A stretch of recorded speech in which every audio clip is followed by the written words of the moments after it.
Bom dia, boa tarde, boa noite. Começando mais um episódio do Impacto na Encruzilhada, episódio número 171. O básico é a transformação, não o número.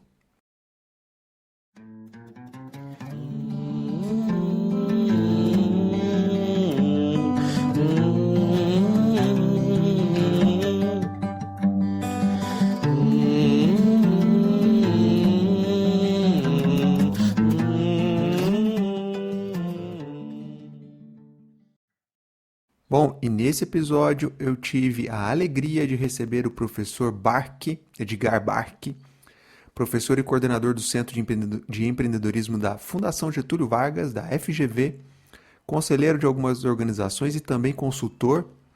O Barque simplesmente é, assim, um cara referência no setor de empreendedorismo social, negócio de impacto. É São Paulino e eu palmeirense, a gente brincou no início aí sobre isso, até achei que ele fosse corintiano, mas escuta aí que você vai entender. Bom, o Barque ele voltou há pouco de um período de 6 meses, de um sabático no Reino Unido, e ele ficou por lá como pesquisador visitante. E aí ele conta um pouco o que ele fez por lá, achados que ele trouxe na bagagem, muito legal. Faz tempo que eu estou querendo trazê-lo aqui, e aí ele estava nesse período sabático, então a gente combinou de, não, na sua volta você traz aí os achados, e aí acho que funcionou super bem.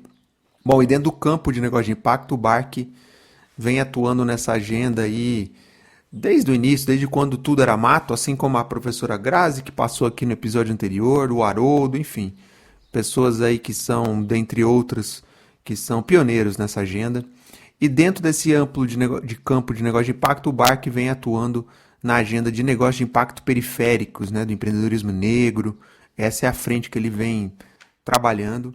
Você já deve ter visto aí LinkedIn e tal, foto do Barque com a turma lá da banca, com o DJ Bola, o Macarrão, a Fabi. Pois bem, ele é muito próximo da ANIP, né, Articuladora de Negócio de Impacto da Periferia. É um dos caras que está lá desde o início dessa ideia. E muito legal no papo que ele fez um balanço dessa agenda do negócio de impacto periférico, né, enfim, todos os desafios e avanços dessa agenda.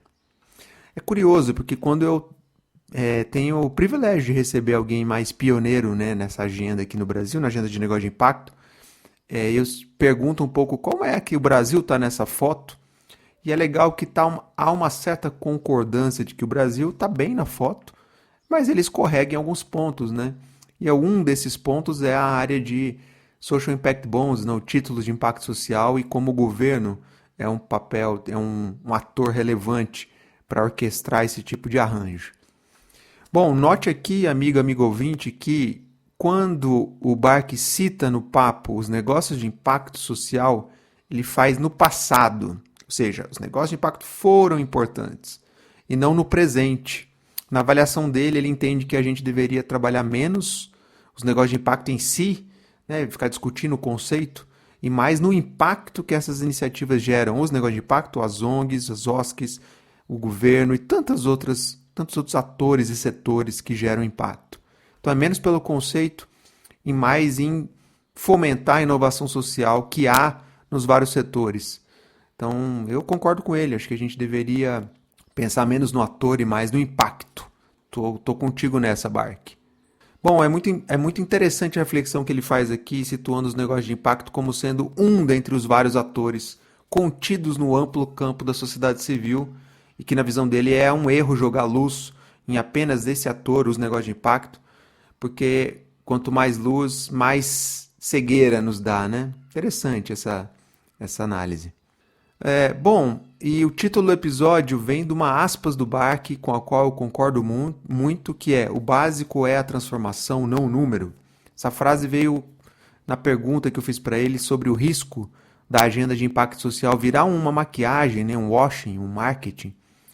E tem cada vez mais gente falando e buscando mudanças sistêmicas, um pouco descolar desse lugar da maquiagem, da espuma e tal. É um pouco nessa esteira que vem essa fala, essa reflexão do Barque, que deu o título ao nosso episódio.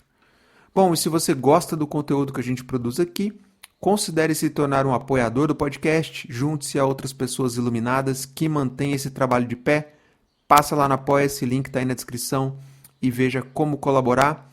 E eu, claro, tenho que agradecer às pessoas iluminadas que já fazem parte desse grupo de apoiadores. Vocês são demais, fazem muita diferença. Muito obrigado. Bom, é isso. Então eu tenho que agradecer demais ao professor Bark pela conversa. Mais uma aula aqui, né? Mais uma reflexão fundamental para o nosso setor. E a maneira como ele abriu a agenda aí foi super acessível para a gente trocar essa ideia de maneira muito serena, fez reflexões muito profundas aqui, que espero que faça sentido para você, amigo ouvinte. Então é isso, sem mais delongas, partiu para o papo.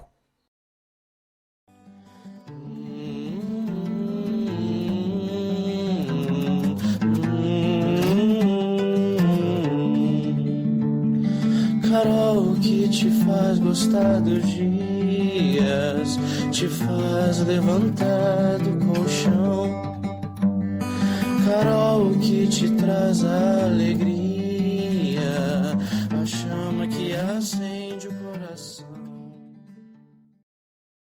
Grande professor Bark, obrigado por você ter topado vir aqui conversar com a gente. Para a gente começar, se apresenta? Quem que é o Bark? Seja bem-vindo. Obrigado, Fábio. Eu que agradeço a oportunidade, sempre ouço o seu podcast, então é um prazer agora estar aqui com você, conversando, então muito obrigado pelo convite. Quem é o Bark? Bark, não sei, até crise de identidade, Bark, Edgar, professor, então tenho várias identidades aí, mas antes de mais nada, sou pai de 3 filhos, que são minha paixão. Sou casado, tenho uma esposa que sempre me incentiva, me apoia. E sou professor, né? Então, sou professor da AGV. Na AGV, além de professor, eu sou professor lá na área de empreendedorismo, principalmente empreendedorismo social.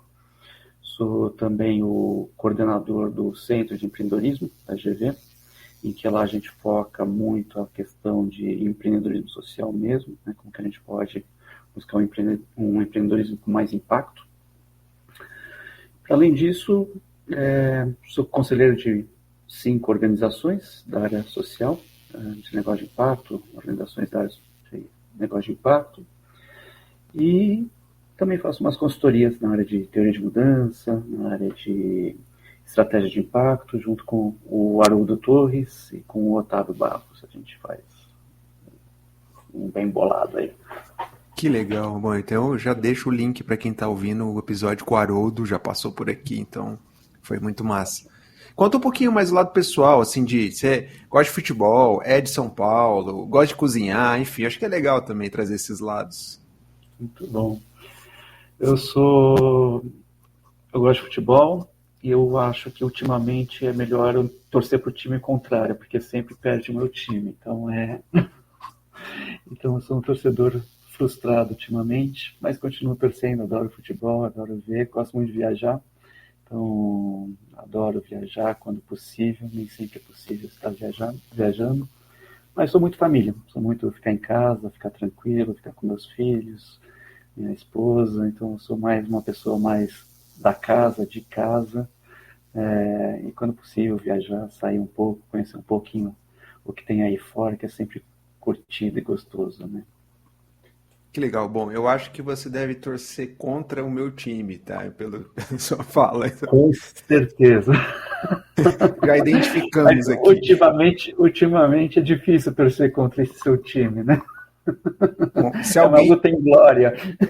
Se algum desavisado não entendeu, olha, o Bark é corintiano, eu sou palmeirense, tá? Vamos. Errado, eu sou São Paulino. Então eu errei.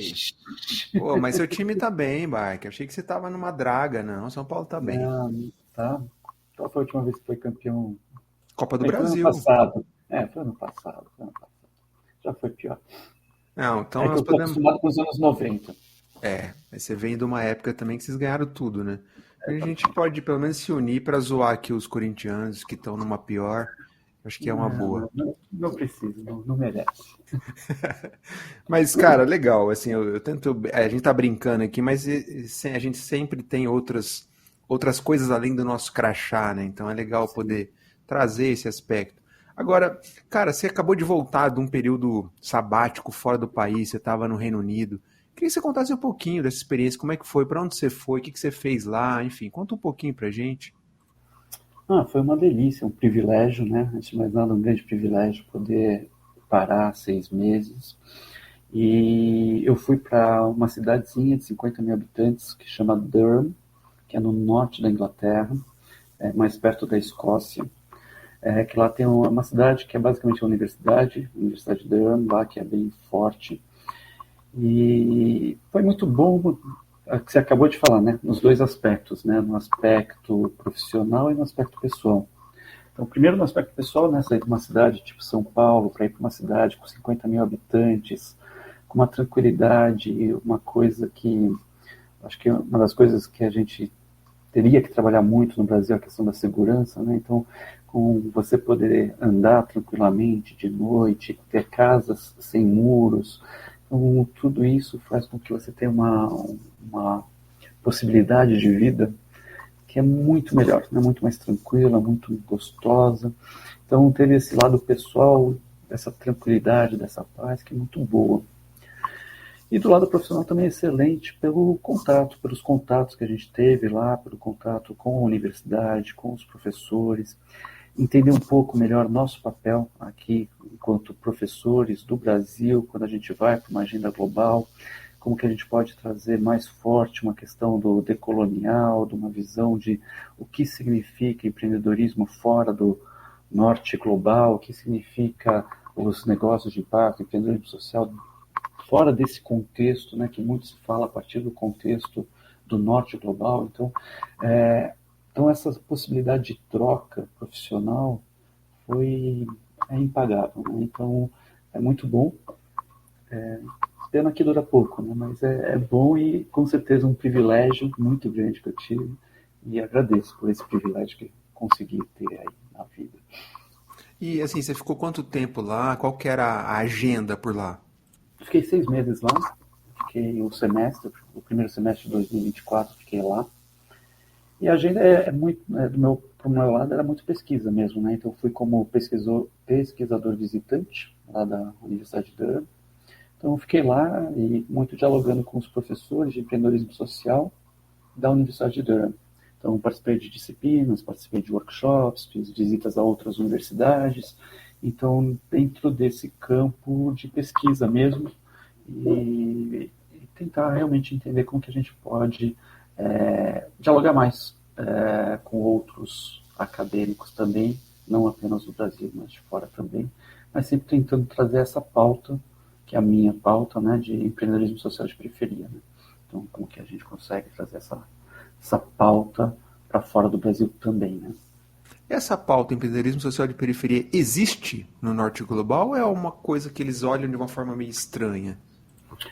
É uma forma meio estranha, é uma forma, assim, no Brasil não é tão diferente, mas no mundo todo, quando a gente fala de empreendedorismo social, grande parte a gente está falando dos empreendedores de alta renda, que estão bem e que tentam resolver os problemas da população de baixa renda, da população mais vulnerável. Então é muito difícil, raro, a gente ter a compreensão do que significa empreendedorismo social da periferia, da base da pirâmide. Então, um congresso que eu fui, não nessa minha viagem, numa outra viagem que eu fui, um congresso na Itália, a dificuldade realmente de colocar que é possível ter um empreendedorismo social de periferia. Porque muitas vezes, quando se coloca empreendedorismo de periferia, vem muita ideia do empreendedorismo por necessidade. Ou seja, você está empreendendo apenas para sobreviver.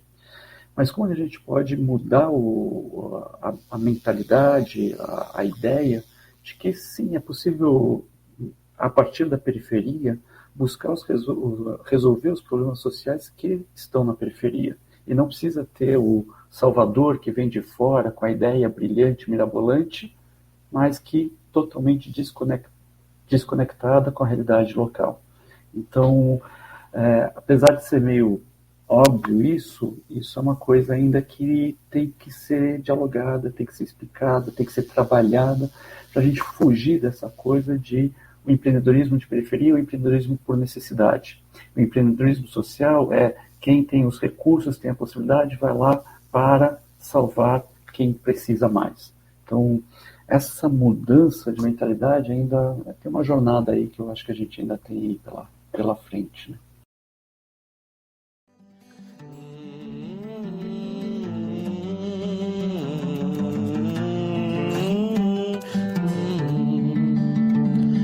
Carol, dê um abraço em seus amigos, aceite o calor da união.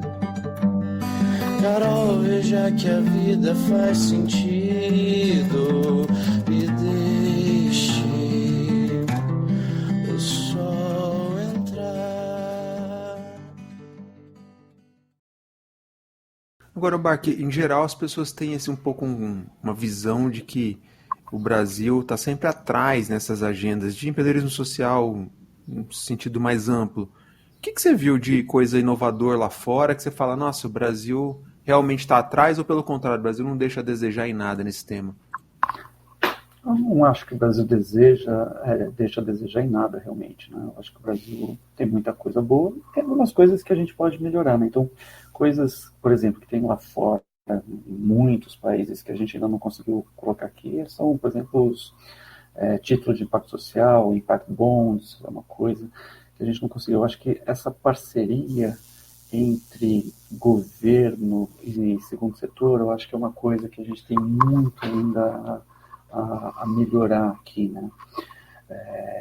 Agora, em termos de, assim, a gente tem um potencial, assim, os nossos problemas são tão grandes que a gente tem um potencial de conhecimento desses problemas e de eventuais possíveis soluções que é muito, a gente tem que fortalecer esse conhecimento, tem que mostrar mais esse conhecimento, né? Então, assim, não é que estar lá fora significa que as pessoas têm mais ferramentas, mais conhecimento, podem mais. Eu acho que lá eles conseguem dialogar melhor entre os diferentes atores, né? O segundo setor, o terceiro setor, o primeiro setor. Acho que a gente ainda precisa de um diálogo melhor, uma sistematização melhor, uma colaboração maior. Então, são coisas que a gente precisa, mas não que somos menos, sabemos menos, eu acho que não. Mas talvez a gente tenha que estruturar o que a gente conhece de uma forma melhor. Se vender mais, se vender melhor. Não no sentido negativo, eu vou me vender, mas no sentido de mostrar, olha, tenho as competências, tenho o conhecimento e podemos dialogar mais, dialogar melhor. Incrível. Barque, bom, a professora Grazi passou por aqui recente, a gente falou do Haroldo. Enfim, estou falando essas duas pessoas porque junto contigo e outros colegas, vocês estavam, digamos, no nascedouro dessa agenda de negócio de impacto no Brasil. Como é que você acha que essa agenda envelheceu nesses últimos tempos? Envelheceu mal? Se perdeu? Como é que você enxerga isso? Eu acho que os negócios de impacto, eles tiveram um papel importante em termos do nosso ecossistema, como você queira chamar. Tiveram um papel importante no sentido de mostrar que, sim, é possível a gente pensar como os negócios podem ter um impacto positivo e como que isso pode ser transformador, tanto para os negócios como para as empresas. Agora, eu coloquei no passado, né? Tiveram um papel importante, né? Porque meu ponto é que a gente deveria trabalhar menos a ideia dos negócios de impacto e pensar mais efetivamente na transformação, no impacto que a gente deseja, independente de quem seja. Então, o impacto, ou principalmente a inovação social, ela pode vir dos negócios de impacto, eu também coloco no passado porque é muito difícil definir o que é, o que não é um negócio de impacto. Então, eu acho que ficou uma fronteira muito difícil de eu definir, isso isso não é. Então, é menos pelo conceito, menos pelo que é, o que não é, mas como que a gente pode pensar essa inovação social, esse impacto social a partir de grandes empresas, a partir o terceiro setor que sempre fez isso, e como que a gente bebe mais dessa fonte do terceiro setor, como o governo pode ter várias inovações sociais muito relevantes. Então, como que a gente pensa? Porque eu acho que a gente fica muitas vezes pensando muito no ator. que desempenha o impacto social. E às vezes a gente perde a perspectiva de o principal não está no ator, o principal está no impacto. Então é menos o negócio de impacto, mas o impacto que os negócios podem ter. E daí, quando a gente coloca muita ênfase no que é um negócio de impacto e tal, eu acho que isso a gente vai perdendo a relevância. E daí todo mundo, porque ficou modinha, porque ficou interessante falar, todo mundo quer ser um negócio de impacto. E daí é menos por falar julgar não é, até porque é quase impossível falar o que é, o que não é. Então é mais para a gente, eu acho que a gente tem que pensar mais nisso. Como que a gente pode remodelar os negócios, remodelar o sistema para buscar o impacto a partir de uma perspectiva mais colaborativa dos vários setores e não tanto focados nos negócios de impacto. Então, acho que os negócios de impacto tiveram papel, mas tiveram. Agora a gente tem que ir para uma agenda mais propositiva em relação a como gerar impacto por N formas, e não focando nos negócios de impacto. Esse era o intuito lá quando o mato era alto? Ou ainda não era tão claro qual era o intuito? Não, acho que é difícil dizer, porque quando o mato era alto era, sei lá, a gente está falando de 15, 20 anos atrás, sei lá, de quanto tempo atrás. Então era uma coisa nova para todo mundo, né? Uma coisa diferente, uma coisa nova. E por isso que eu acho que foi importante os negócios de impacto, pelo fato de que permitiu uma discussão mais ampla de como os negócios podem ter uma agenda de impacto mais forte. Então, algumas empresas começaram a ter departamentos ou divisões de negócios inclusivos, negócios de impacto. Isso entrou na agenda das empresas, entrou até na agenda do governo, em impacto, por exemplo. Então, é uma forma da gente pensar, olha, os negócios de impacto acho que tiveram um papel, para além do impacto direto, que também a gente não pode negar, dos vários empreendedores que têm um impacto direto, que fizeram mudanças efetivas, mas como que a gente pode pensar, olha, os negócios de impacto eles tiveram um papel relevante de redefinir uma agenda. E, obviamente, aqui eu não estou falando que só os negócios de impacto fizeram isso, longe de mim falar isso. Tá? O que eu estou falando é, os negócios de impacto tiveram um papel, dentre outros atores, por exemplo, a gente dentro dos negócios de impacto, a gente pode falar todo o movimento Sistema B, o próprio movimento de capitalismo consciente, a gente tem o próprio terceiro setor que trabalhou muito em relação a isso. Então, o negócio de impacto foi mais um tijolo que foi nessa construção da gente falar, olha, os negócios não pode ser aquela coisa apenas de maximização do retorno dos acionistas. Como que a gente deve pensar as empresas numa forma de elas terem um propósito com um impacto maior positivo para a sociedade. Você acha que, quando você está falando da reflexão, um negócio de impacto como esse sujeito, eu queria só te ouvir em relação a isso. Você está considerando nela também todas as outras formas de vida, né? Dinamizadores, intermediários, estão nesse Sim. pacote também? Sim. Porque daí eu estou falando de todo um campo de negócio de impacto que a gente está falando, olha, o que é os dinamizadores, aceleradoras, esses nomes que a gente queira dar, o que eles estão buscando? Olha, como eu fomento os negócios de impacto. Mas o foco maior, na verdade, de vários deles, na verdade, é menos pelo fomento aos negócios de impacto. O que você quer fomentar é o impacto final.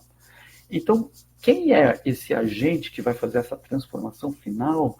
Você pode dar o nome que você quiser. By the way, chamou-se negócio de impacto aqui no Brasil. Mas tem várias nomenclaturas e vários agentes. O meu ponto aqui é, a gente não pode focar em um agente, como sendo ele que vai fazer a transformação. O negócio de impacto é mais um agente dentro de uma agenda grande que tem vários outros atores que são relevantes e, grande parte das vezes, muito mais relevantes que os próprios negócios de impacto. Então, a gente, às vezes, cria uma fumaça que os negócios de impacto são solução, quando, na verdade, eles fazem parte de uma solução, de um arcabouço muito maior e que tem sua relevância no negócio de impacto. Primeiro, nesse impacto direto, que a gente não pode negar que vários empreendedores têm efetivamente, e segundo, que é o que eu vejo assim de fora, é esse impacto no sentido de mudança do diálogo, mudança da discussão, para onde vai essa discussão. E daí sim, eu acho que os negócios de impacto tiveram seu papel relevante. Mark, você acha que os negócios de impacto, esse campo de negócio de impacto, ele está contido no campo amplo da sociedade civil ou é uma coisa à parte? Eu acho que tudo está contido dentro da sociedade civil de alguma forma, né? Eu acho que é, talvez essa sua pergunta é interessante, de que a gente tem que nem se falou no comecinho, uma comparação assim, no comecinho você falou, olha, a gente não pode diferenciar o crachá da pessoa. A gente não pode diferenciar nossa atuação profissional da sociedade. Fazemos todos parte da sociedade civil de alguma forma. Então, e daí que tá, se a gente quiser cada vez colocar mais luz em um ator da sociedade civil em relação aos demais, talvez isso pode ser prejudicial. Então, o meu ponto é, a gente tem que pensar todos como sociedade civil. Fazemos parte de uma mesma engrenagem. E não podemos ter, olha, esta solução é melhor do que outra solução. A gente tem que ter, os problemas são tão grandes que a gente precisa ter soluções que elas são complementares. E negócio de impacto, seja lá a conceituação que você queira dar, ela é um tipo de solução. Não é única e longe de ser a melhor. Então é nesse sentido, mas faz parte da sociedade civil. Todos fazemos parte dessa sociedade como engrenagens. E se a gente não entender isso, e daí que eu gosto da sua pergunta, se a gente não entender isso, a gente perde o ponto. Porque daí a gente perde o ponto de querer fazer, olha, a minha iniciativa, o meu impacto. Não, fazemos parte de uma engrenagem que ela tá ruim. Ela tem que melhorar. E se a gente não melhorar cada um, a gente não vai fazer essa engrenagem andar. Então, é isso. Quanto mais a gente fizer distinções, isso é negócio de impacto, não é? Isso faz parte da sociedade. Eu acho que a gente está indo para trás. A gente tem que, olha, está todo mundo aí. A gente está com um problema grande, está com uma desigualdade social absurda, está com um problema climático absurdo. Como que a gente vai trabalhar isso enquanto sociedade, enquanto papel de cada um? Se tudo parecer dar errado, a vida às vezes não dá pé. Se lembre ao raiar do dia, saiba quem é. Você acha que tem atores da sociedade civil que, ao ver o holofote sendo posto nos negócios de impacto, amplifica a distância, um pé atrás que pode ter com essa agenda? Acho que sempre que a gente coloca muita luz em qualquer lugar, a gente pode ter o risco de cegar. Então, muitas vezes, e saindo um pouco da sua pergunta, mas não saindo totalmente, mas quantas vezes a gente, nesses anos, e aí me culpam, tem holofote para alguns empreendedores que acabaram virando os empreendedores que a gente diz de palco, tirando o foco deles no que eles deveriam fazer, que é empreender. Então, como que, às vezes, o fato de dar luz é bom, dar muita luz pode cegar. Então, a gente tem que tomar esse cuidado sempre de como que a gente trabalha. Olha, a solução, o problema é grande, a solução não vai ser de um, não vai ser de poucos. Então, não adianta dar holofote para um ou outro lugar. Mas, as pessoas, mundo, sociedade, gostam de holofotes. Então, faz parte da vida das redes sociais, os holofotes. Né? Mas como que a gente consegue trabalhar os holofotes para iluminar e não cegar? Né? Agora, Bark, a gente, no início, passou lateralmente ao tema, eu quero trazê-lo, que é a agenda de negócio de impacto periférico, empreendedorismo negro, que são agendas que você está bastante mergulhado, envolvido nelas. O que você tem visto de interessante nesses temas? Acho que muita coisa evoluiu. Da mesma forma como eu digo que os negócios de impacto tiveram um papel para mudar um pouco a discussão, a agenda, quando a gente fala de empreendedorismo periférico, empreendedorismo negro, igual.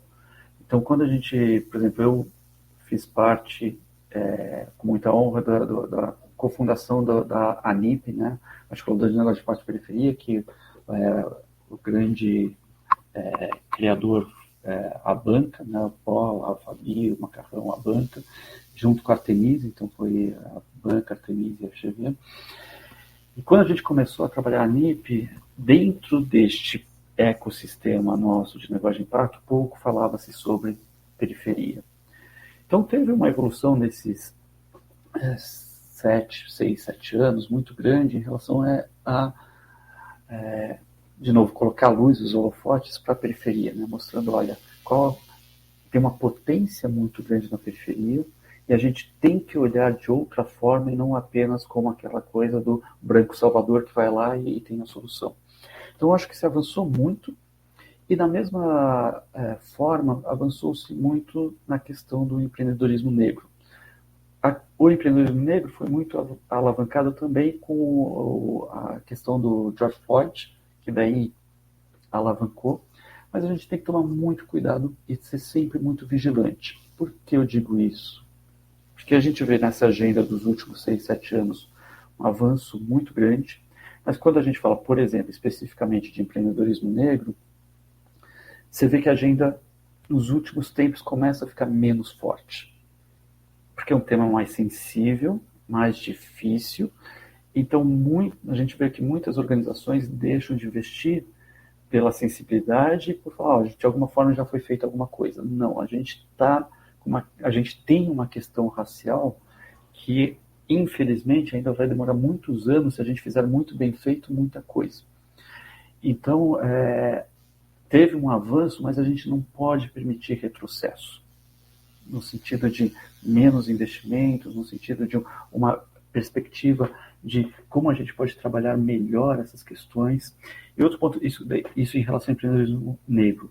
Quando a gente fala do empreendedorismo periférico, avançou-se muito também quando a gente percebe quantas organizações estão trabalhando especificamente com esse tema, quantas organizações emergiram a partir da periferia, que são relevantes, que foram relevantes. Então, a gente teve um avanço muito grande, mas a pesquisa que eu fiz, que já faz uns 2 anos, mas mesmo assim ela continua, infelizmente, atual, uma pesquisa que teve apoio da Fundação Animax, que um número que me chamou muito a atenção na pesquisa é quando a gente compara o capital inicial do empreendedor social, quando ele é de periferia e fora de periferia, o capital inicial para começar o negócio é 37 vezes mais do que na periferia.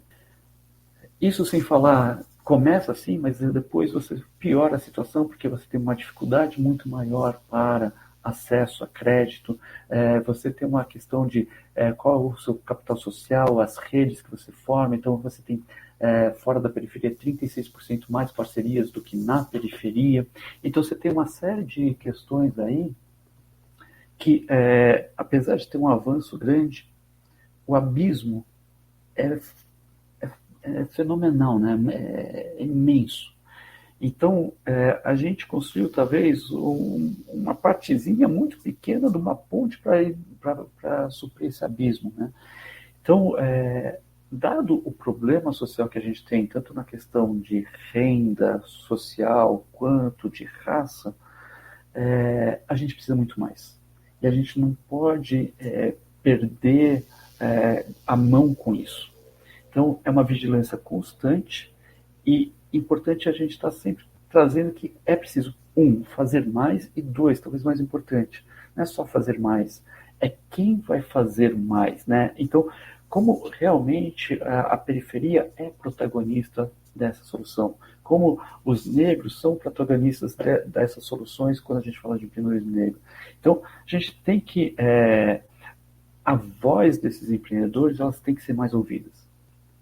A gente tem que ouvir mais essas vozes e a gente tem que ter um investimento maior e tem que ter uma busca propositiva por soluções melhores em relação a isso. Então, a gente pode ver o copo do jeito que você quiser. Se eu for ver o copo meio cheio, teve uma evolução gigante. Se a gente vê o copo meio vazio, é tanta coisa ainda por fazer que, assim, é como o Bola sempre fala, né? A gente está construindo um túnel com uma colherzinha de plástico. Então, é isso. A gente tem que construir esse túnel com uma colherzinha de plástico. Então, o desafio é grande. Então, a gente não pode falar, olha como está melhor. Sim, está melhor, mas está tão ruim ainda que não podemos deixar assim. Se tu Parecer brincadeira, a vida às vezes dói demais. Se lembre que ao fim da ribanceira sempre há um cais.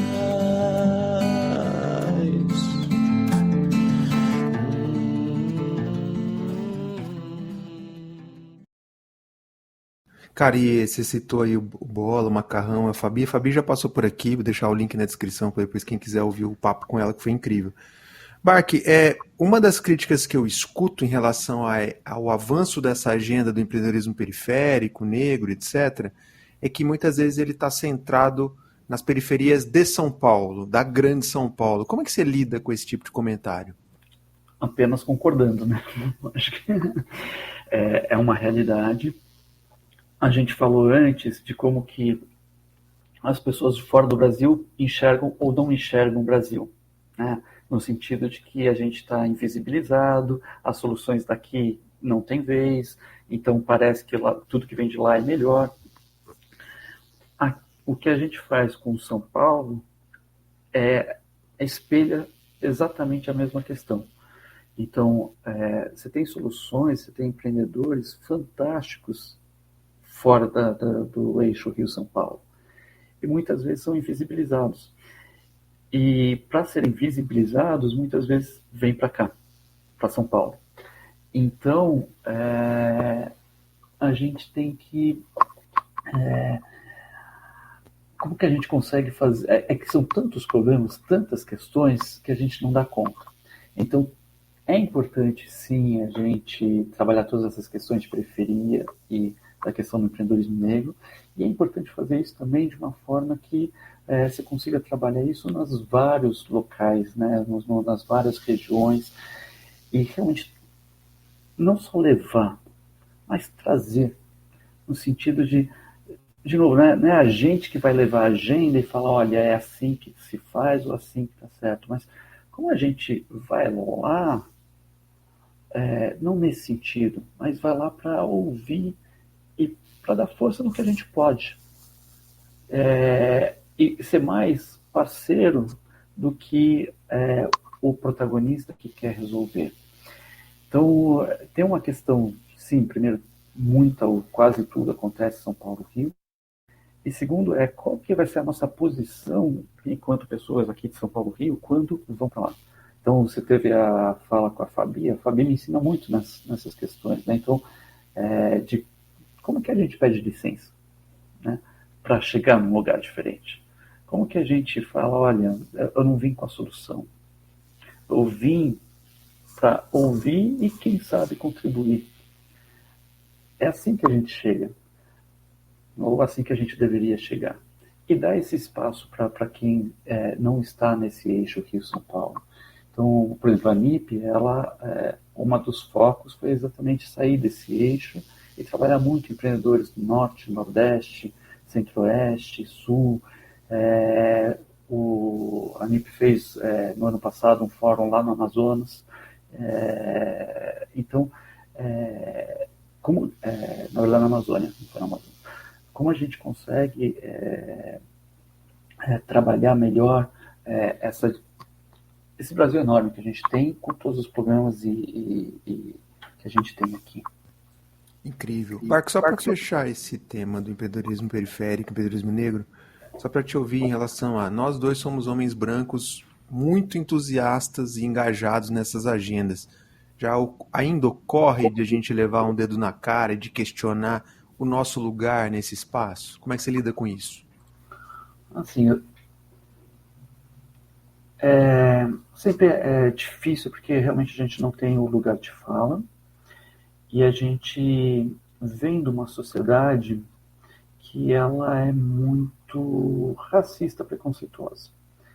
E a gente tem que tomar muito cuidado, pelo menos eu tenho que tomar muito cuidado, não no sentido de cuidado, mas cuidado efetivo de como a gente pode tirar muita coisa do que a gente aprendeu. Então, primeiro, ter que desaprender muita coisa para depois poder tentar atuar.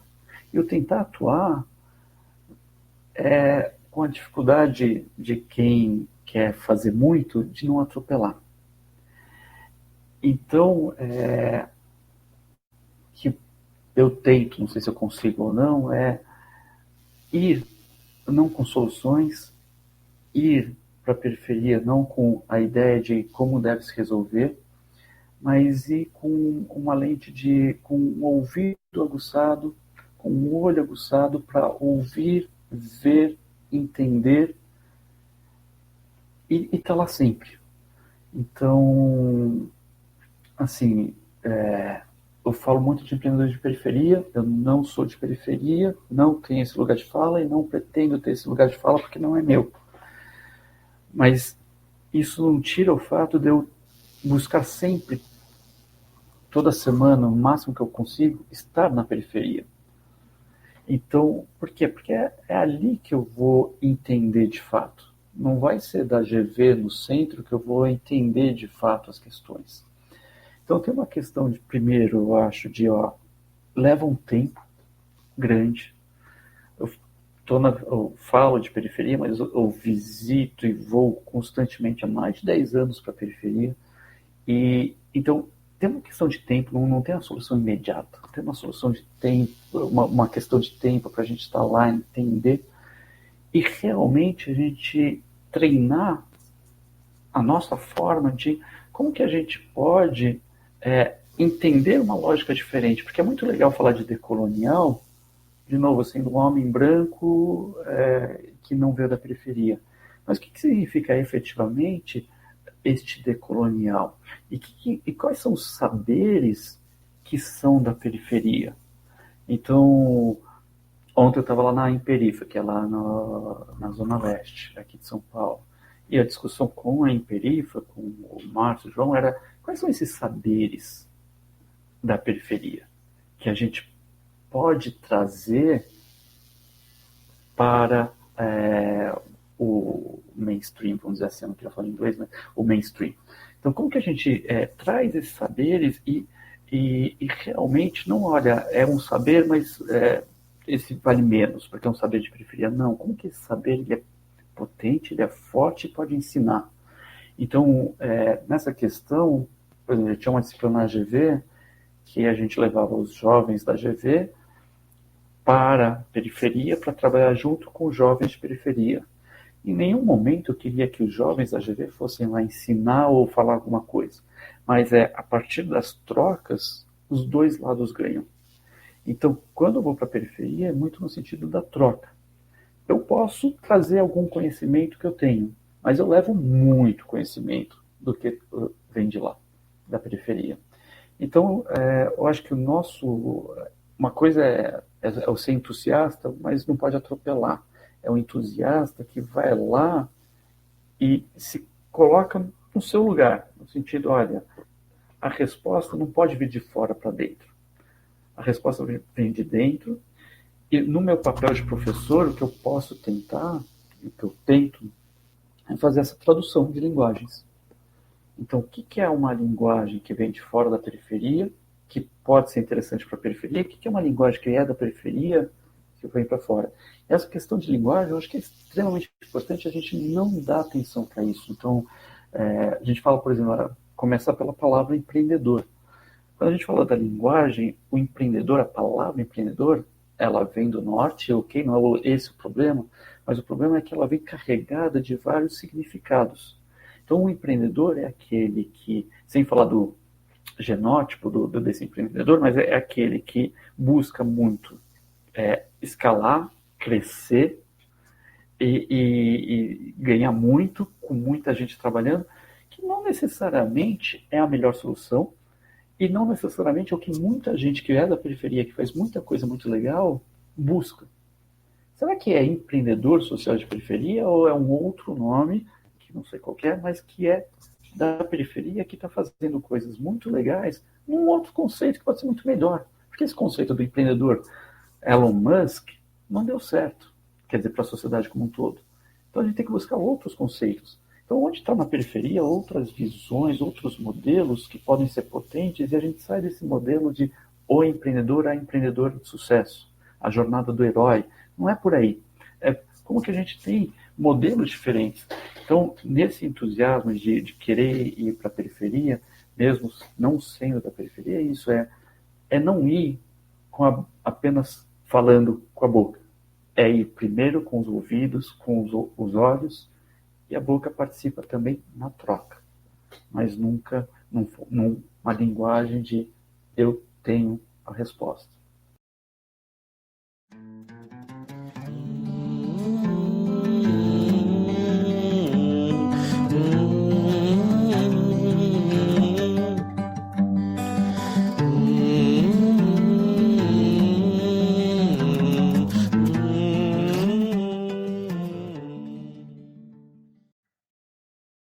Cara, incrível. Obrigado. Acho que o tempo passa voando. Vai ser um papo maravilhoso. Agora, para a gente ir fechando aqui, Bark, você acha que a gente corre o risco dessa agenda de impacto social, virar um grande washing, um grande marketing social? Como é que você enxerga isso? É por isso que antes eu falei para você que eu achava que eu coloquei os negócios de impacto como passado. Acho que a gente tem que trabalhar muito com essa questão de impacto, efetivamente, no sentido do impacto. E o que eu temo, o que eu vejo que está acontecendo, e daí não falo exclusivamente dos negócios de impacto, mas de uma forma geral, é uma busca muito grande por números, esquecendo que por trás dos números temos as pessoas. Então a gente está buscando muito, olha, o número de pessoas impactadas. Mas qual que é a transformação efetiva que a gente está buscando e está fazendo? Então eu acho que a gente corre o risco se a gente cair minimizar tudo a números. Esquecer que tem muita coisa para além dos números. Eu falo sempre, quem deve cansar de me ouvir às vezes, a frase que alguns falam que é do Einstein, outros falam que não é do Einstein, mas que é nem tudo que conta pode ser contado, nem tudo que pode ser contado conta. Às vezes a gente fica muito em o que pode ser contado no número e esquece daquilo que é mais relevante que não pode ser contado. Então eu só tenho um pouco de receio nessa busca muito forte por o número pelo número, esquecendo, olha, tem algo maior, que é a transformação. E é isso que a gente tem que buscar. Só que daí, sim, daí entra o risco de, num capitalismo, com toda a questão capitalista, essa busca por KPIs, números trimestrais, a gente pode tropeçar. Então tem que ter um cuidado muito grande. Eu acho que hoje em dia a gente está mais tropeçando do que andando. Então acho que tem muito mais social washing do que social. Mas faz parte desse desafio de estar sempre buscando diferente, de como a gente pode voltar para o básico. O básico é a transformação, não é o número. E como que a gente pode buscar incessantemente essa transformação, uma transformação sistêmica. Não é só...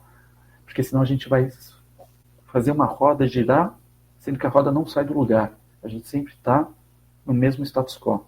A gente está sempre na mesma sociedade, com os mesmos problemas sociais de desigualdade. Então a gente tem que fazer a roda girar de uma forma diferente. E isso que é muito difícil. Mas a gente tem que fugir do social washing com toda a dificuldade que tem. Infelizmente eu vejo muito, e é um pouco do motivo que eu coloquei negócio de impacto no passado, porque senão fica muito legal falar que o seu negócio é um negócio de impacto e com pouca profundidade de entendimento do que a gente gostaria que fosse um negócio de impacto. A gente está buscando um negócio que transforma, mas transforma de verdade e não traz apenas números, né? Incrível. Bom, eu estou balançando a cabeça que eu estou concordando contigo aqui. Bark, te agradecer demais, cara. Passo voando, um papo delicioso aqui. Queria te convidar a fazer o merchan final, reflexão final, o que você quiser.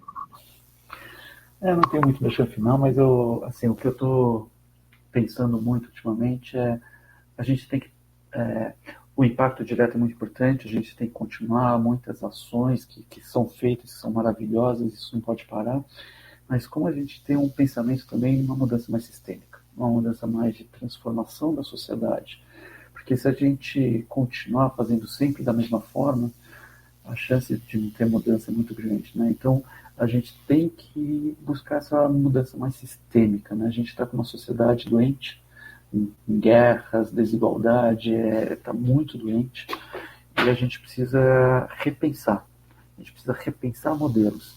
E daí eu volto com quem sabe o repensar não parte também da periferia, né? Então, como que esse repensar de modelos mais colaborativos, de uma volta à ancestralidade, pode trazer algumas formas de solução que não são colocadas na agenda hoje. Então, esse olhar sistêmico, esse olhar transformador, esse é meu chamado atual, né? Como que a gente pode fazer isso a partir de entender esses saberes. Cara, incrível. Só para te agradecer mesmo, Bark. Uma aula aqui, um bate-papo delicioso. Cara, muito obrigado mesmo. Bem-vindo de volta ao Brasil e adorei. Brigadão. Eu que agradeço. Ficaria aqui horas falando, mas agradeço aí. Isso é só um podcast, não um filme 3 horas. Mas obrigado, agradeço aí.